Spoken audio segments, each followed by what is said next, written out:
প্রাক্তন প্রধানমন্ত্রীর জন্মদিন উপলক্ষে ধর্মনগরের মণ্ডল যুব মোর্চার পক্ষ থেকে রোগীদের মধ্যে ফল মিষ্টি জল বিতরণ করা হয় আজ 25শে ডিসেম্বর।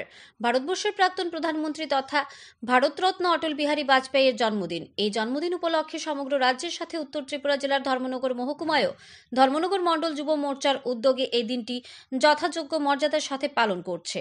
প্রাক্তন প্রধানমন্ত্রী অটল বিহারী বাজপেয়ীর জন্মদিনকে কেন্দ্র করে ধর্মনগর মণ্ডল যুব মোর্চা আজ ধর্মনগর জেলা হাসপাতালে রোগীদের মধ্যে জল মিষ্টি ফল বিতরণ করেন।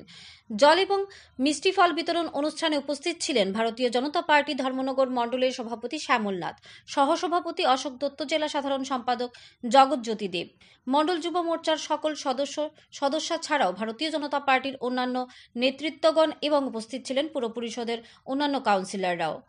এক সাক্ষাৎকারে ধর্মনগর মণ্ডল যুব মোর্চার সভাপতি রাহুল কিশোর রায় কি বলেন শুনে নেওয়া যাক। ধর্মনগর থেকে নিজস্ব প্রতিনিধির রিপোর্ট, আরই ধর্মনগর।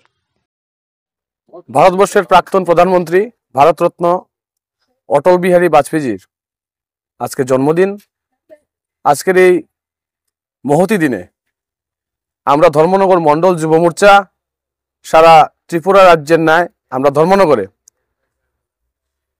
আজকে রোগীদের মধ্যে ধর্মনগর জেলা হাসপাতালে রোগীদের মধ্যে আমরা ফল বিতরণ, জল আমরা বিতরণ করব এবং আমরা প্রতিনিয়ত ধর্মনগরে আমাদের যিনি বিধায়ক তথা রাজ্য বিধানসভার মাননীয় অধ্যক্ষ বিশ্ববন্ধু সেন মহোদয়, ওনার নেতৃত্বে আমরা প্রতিনিয়ত ওনার দেখানো পথে আমরা মানব সেবায় নিয়োজিত আছি এবং আজকেও আমরা যুব মোর্চা বিশ্ববন্ধু সেনের নেতৃত্বে ধর্মনগর আজকে এই অটল বিহারীজির জন্মদিন উপলক্ষে আমরা ফল বিতরণ করব।